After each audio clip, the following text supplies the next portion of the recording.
I am not always right. Shocker, I know. I'm young, and I'll be the first to admit I'm not perfect.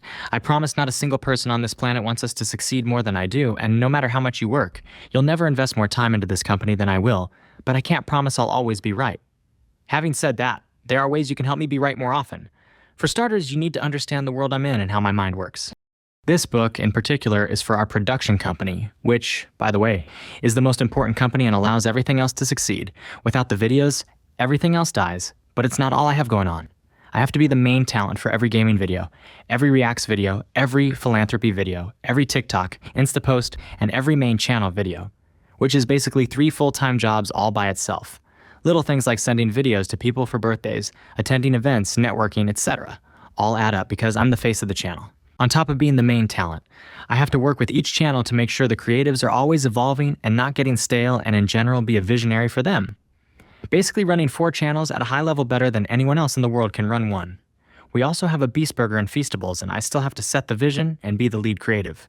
On top of that, we dub our channels in other languages, and we run a translation company that works with other channels as well.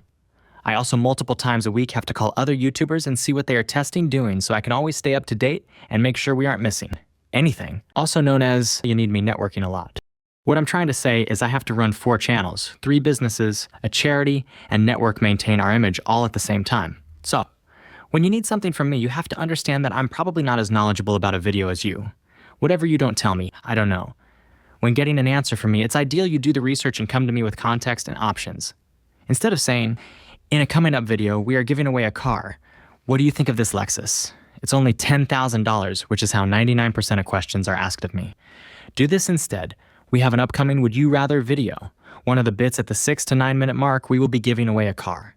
We are still on budget, and the budget for this car is $10,000. I checked with PM. It could go up another $5K if you really wanted. I searched all of NC for cool-ass cars around that price point, and here are 5 I found that I got pre-approved by Creative, all on budget. I also got 5 other backup options that are less cool looking and more average if you're going for that. Here's a picture of all 10 cars, the miles on the cars, and all the information you'd want. Which of these cars do you think is best, or should I get other options? If you want to look like you're doing your job and don't care about the success of the video, ask me questions like the first example. If you want to take accountability and make your videos happen with a higher probability of success, do the second option. This doesn't just apply to me, it applies to anyone high up you expect to make a decision. Critical components. Critical components are the things that are essential to your video. If I want to put 100 people on an island and give it away to one of them, then securing an island is a critical component. It doesn't matter how well planned the challenges on the island are, how good the weather is, etc. Without that island, there is no video. Hence, it is a critical component. Another example of a critical component would be the title and thumbnail. Remember that bouncy castle story from earlier? How the thumbnail had a yellow bouncy castle, but the video had a red one. The thumbnails of the videos you're producing can also create critical components. A third example of a critical component would be if the creative on your team pitched me a video of 10 challenges, and I said, I like the video, but mostly because of challenge 3 and 7. I'd hate the video without them. Challenge 3 and 7 are now essential to your video and thus critical components. Critical components can come from literally anywhere, and once something you're working on is labeled as such, you treat it like your baby. Though what you're working on, we do not have a video. Protect it at all costs, check in on it 10x a day, obsess over it, make a backup if it requires shipping, pay someone to pick it up and drive it. Don't trust standard shipping, and speak up the second anything goes wrong. The literal second. Never coin flip a critical component. That means you're coin flipping the video, aka $1 million+.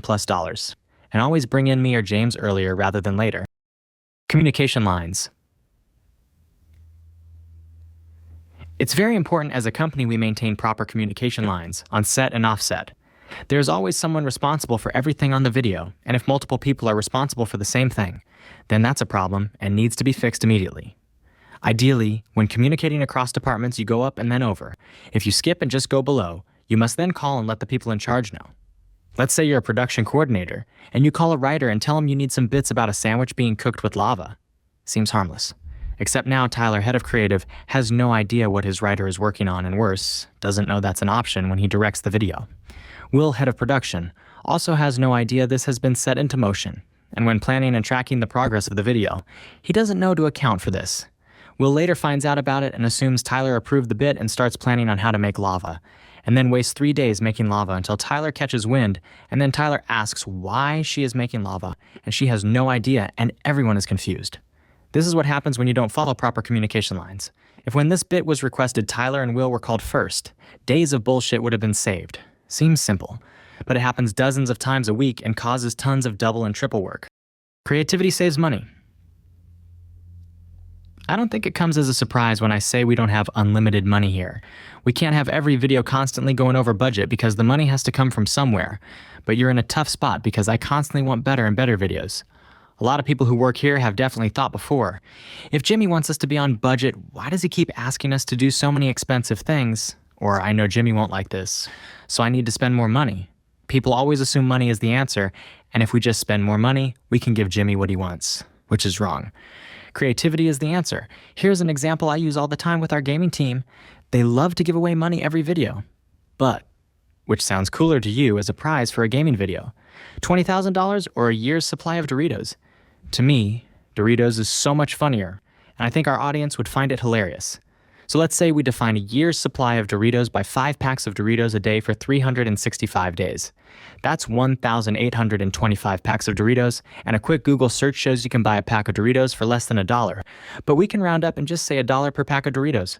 Our prize for the video just went from $20,000 down to $1,825 because we didn't just throw money at the problem. We used creativity.